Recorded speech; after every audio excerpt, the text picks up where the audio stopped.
everyone, it's Miss Meg. Welcome to my kitchen. I am working from home today, so we are going to bake some banana bread.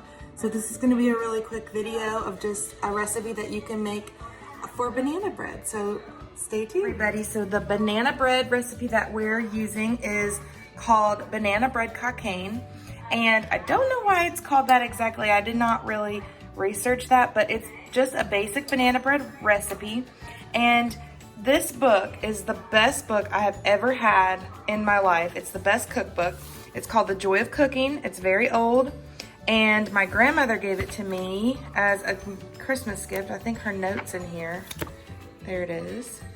And I learned everything from her and from my great-grandmother, and so I think when she gave this to me, it really meant a lot to both of us. So this cookbook, though, teaches you how to do things. So it's not just recipes. It teaches you how to make a roux or how to make layered cakes, and it has a lot of lessons in it. So it's really good for young cooks, any bakers. It really teaches you a lot. So that's the recipe we'll be following. Now, if you have come to Cooking Club before, you know that the first thing we do is wash our hands. So I've done that. I've put my hair back, and we will be reading the recipe. You must always read the recipe all the way through before you do anything to start cooking or baking. If you come to a part during cooking and you see, oh, I was supposed to preheat my oven and I did not do that, I've definitely done that before. So I've learned my lesson, read it all the way through, even the instructions. So we've done that, and we need all of these ingredients. So I will have you come over here and we'll bring this. All right. So we need all-purpose flour. I have flour right here. It's not labeled because the chalk keeps coming off. We need baking powder. That's the can, okay? Not baking soda. Salt. This is where I keep my salt. And then we need sugar. We have sugar in here. We need either vegetable shortening or 6 tablespoons of butter, and I prefer butter, but you can do either, obviously. And this is where I keep my butter. And usually it's measured on there, but by now I kind of know the measurements of tablespoons for butter, so just make sure you keep the paper on for the measurements if you're not sure.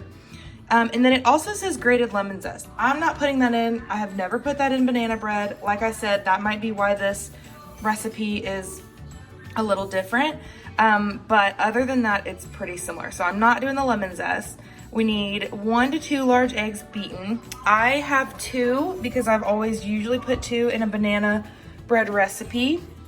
And then we need mashed ripe bananas. Okay, so I've had these bananas. I actually forgot to eat them. That's why they're so ripe. And this is the best time to make banana bread. If you're like, I forgot to eat this, they're really ripe, I need to use them. This is when you use bananas for banana bread, okay? So we've got all that. And then it also says that you can put chopped nuts or apricots in there. I'm not gonna do that because I'm not a fan of nuts in like brownies or cookies and stuff. I like them, but it's just not my favorite.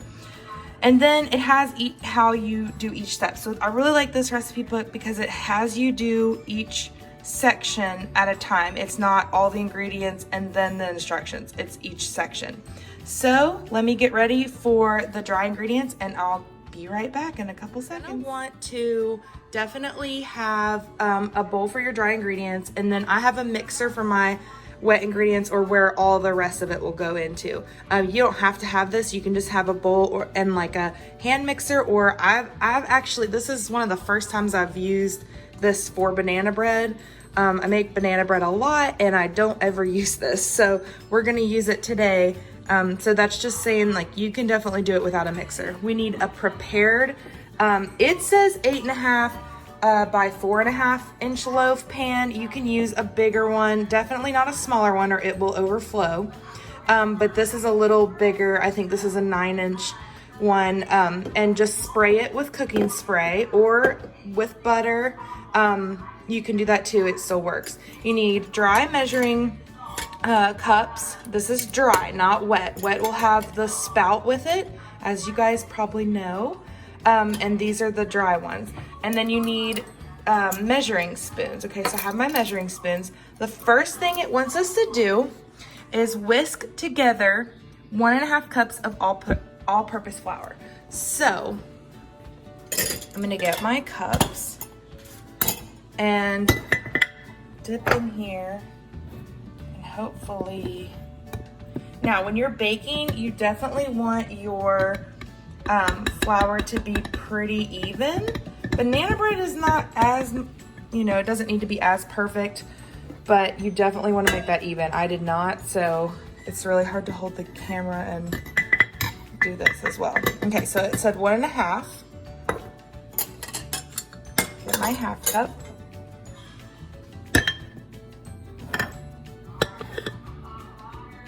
A little bit more.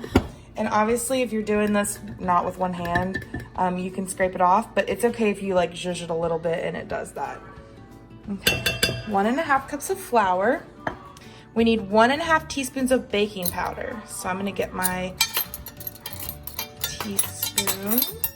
And remember, teaspoon is TSP. Tablespoon will be TBS, or it'll have the L in there, okay? So it said, I have to look back. 1.5 teaspoons of baking powder. And baking powder has this little lip that you can use to scrape off with, which is really nice. Like this. Scrape it off. There's one. Let me get my 1/2 teaspoon. And I'll be pausing and stopping this just so that I can like mash the bananas and show you that, so I'm not holding this while I'm doing it, but I can do it during this time. There's my 1/2. Okay, so we got the baking powder. Now we need the salt, and we use a 1/2 teaspoon for that. So make sure I have my 1/2 teaspoon of salt. And again, you just kind of zhuzh it. And you always have to have salt in baking, always. That's why I like using salted butter instead of unsalted butter. A lot of recipes you'll see they want you to use unsalted butter. That's fine, obviously you should follow the recipe, but I like using salted butter because it brings out that flavor a little bit more. A lot of times when they say unsalted, it's just to make sure, like some people have a lot of health problems with salt and they can't have as much, so that's, and it just works a little better with baking, but I like salted butter in there, so it's totally up to you. This does not say which one, but okay, so we're gonna whisk that all together. So let me come over here, get my whisk. And the reason you wanna whisk it is because it will break up everything and incorporate it as well. If you just use a regular spoon, that's fine, like it's no big deal. But you wanna just make sure you stir it more than you would with a whisk. Okay, so I'm trying to make sure that's all incorporated and the salt's evenly distributed. All right, okay, so I'll be back in a couple seconds. I'm gonna mash these bananas and then we'll start adding our wet ingredients. The bananas with the mixer. And when you have bruised bananas, or everyone's afraid to eat bruised bananas, that just means that the sugar is developing in the banana, and that's why they're really good for banana bread. So I'm just mashing these up this way. It's a lot easier than mashing it, but you could just do it with a fork. Because this is going to require me to scrape it out of the bowl and put it in a separate bowl. All right, so I'm going to do that and come back to you. Out and just put it in a separate bowl. You don't have to do that. You can literally just mash it in the bowl. You don't have to use the mixer. But this is a good time to start cleaning as you go. So if you guys have come to Cooking Club before, you know that that's one of the things we preach is cleaning as you go. It is not fun to bake something, make something, and then have to clean up an entire huge mess. It makes you not want to cook or bake. So clean as you go and it won't be as big of a deal. So we've already used the flour. Just have my attachments to move. This goes back there. We're about to use the sugar. We're about to use the eggs. An egg over here. We've used the salt, so that goes back over here. And we've used the baking powder. Just always clean as you go. I promise it's way better than just winging it and just waiting until the very end. Okay, so now what we need to do is beat in a large bowl 2/3 of a cup of sugar. So let me get my 1/3 of a cup. And then I'm gonna do this twice. And sugar, you don't have to be as exact. I'm gonna try to make it exact though.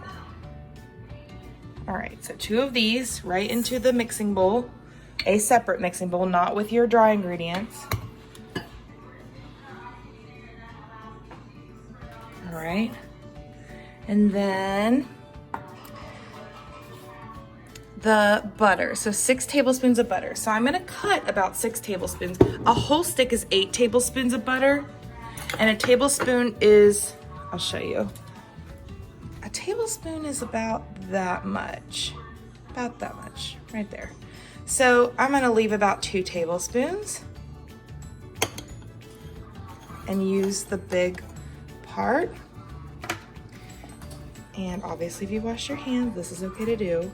I'm gonna put it in the mixing bowl, and then I'm gonna beat that together until it's creamy. This is usually, sorry, my dishes, I still haven't done my dishes. Always do your dishes before you start cooking or baking.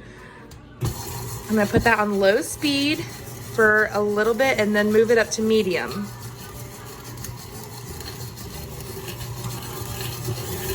You might have to scrape it down. Sometimes you don't, depends. And if you need to soften your butter, because it's been in the fridge, that's what I did to mine. I do 10 seconds on each side, like 10 seconds on one side, flip it over, and then 10 seconds and it should all be softened. Okay, got that. All right, next. Now, they want you to beat your eggs first. I don't ever do that. You can, because it's recommended, because if there is something in the eggs, like a blood spot or just to get it more incorporated. That's why they tell you to beat it all. And you can see like all these dots. I have cooked in this cookbook so much. It is well worth it. Anyway, so I've already got the mashed banana and 1 to 2 large eggs. I don't want mine to crumble as much, so I want 2 eggs. Eggs hold together your baking product. So the protein in the egg holds the product together so that it doesn't crumble. That's why if you've ever made meatloaf or seen your mom or your grandparents or anybody make meatloaf, they put eggs in it so that it holds together. That's what the eggs do. Okay, so let's go ahead and crack our eggs. We're gonna try to do one-handed here.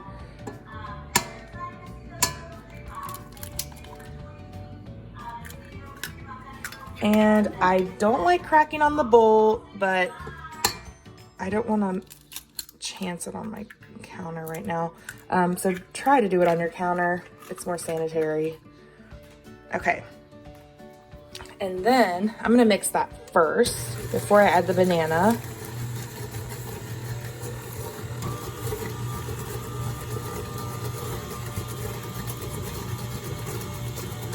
Just so that it's incorporated.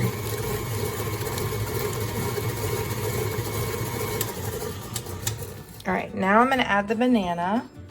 We're gonna see if I can do this with one hand. If not, I might. Oh, I did it. All right. Almost there. Okay. Not bad, not bad. All right, scrape it down a little bit.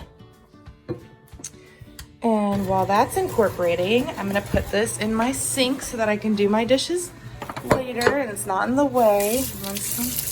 Wash your hands after the eggs. I'm gonna use the one hand, but make sure you wash them.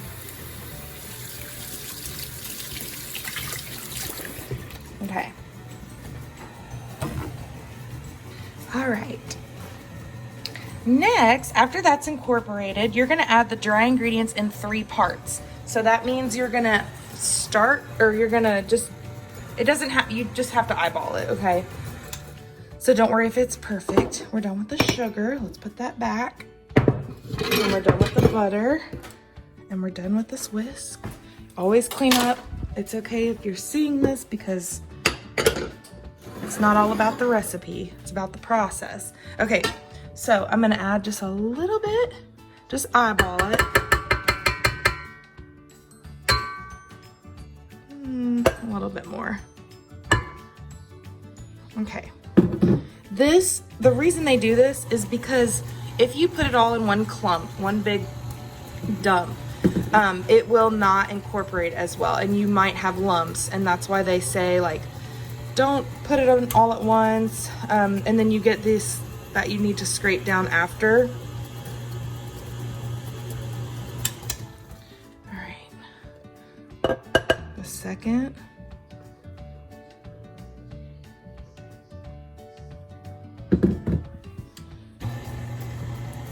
And a good recipe, if you just look up one online, look up buttermilk banana bread. It is so good. I do not have buttermilk right now. I could have made some, but I really wanted to use the recipe in that cookbook just to show everybody that like you really need to get that cookbook.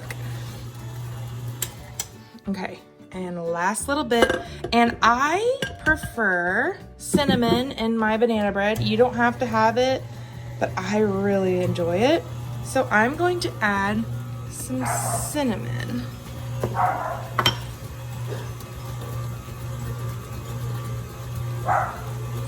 And that's not, it's a lot of powder. It's really powdered, so that wasn't that much, I promise. All right, so I'm gonna speed it up a little. Try to get those sides.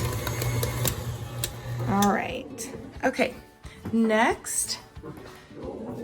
I apologize if you can hear my dogs. I don't know what they're yelling at, but they're yelling at something. And I'm going to scrape the batter into this pan, and then I'll be back to you in a couple of seconds and we'll put it in the oven. I've cleaned my counter. Make sure you disinfect where you had the eggs. And now I am going to put it in a preheated oven for about an hour. And you want to preheat it to 350. I did not say that at the beginning, but I will post this recipe up with the video. So I'm gonna put it on the mostly middle rack. My racks just stay the same. I thought I was gonna hit it there. Okay, and then obviously wear mitts if you need to, but I usually don't need to. So, okay, I will be back in an hour, and obviously it'll be just a couple seconds for you guys, and show you the final product. Our banana bread has been in for about an hour, and I'm gonna take it out because oh, it's looking good. It as soon as you can smell something baking, that's usually when it's about done. And I could start smelling it when I was over there. Oh, it's gonna scrape against that a little bit. Okay. All right, so you can leave it in for a little longer if you want. It's just a little soft on the top, but that's our finished product. I hope you guys enjoyed this. I hope you get this cookbook. It's really, really good. So stay tuned for more recipes.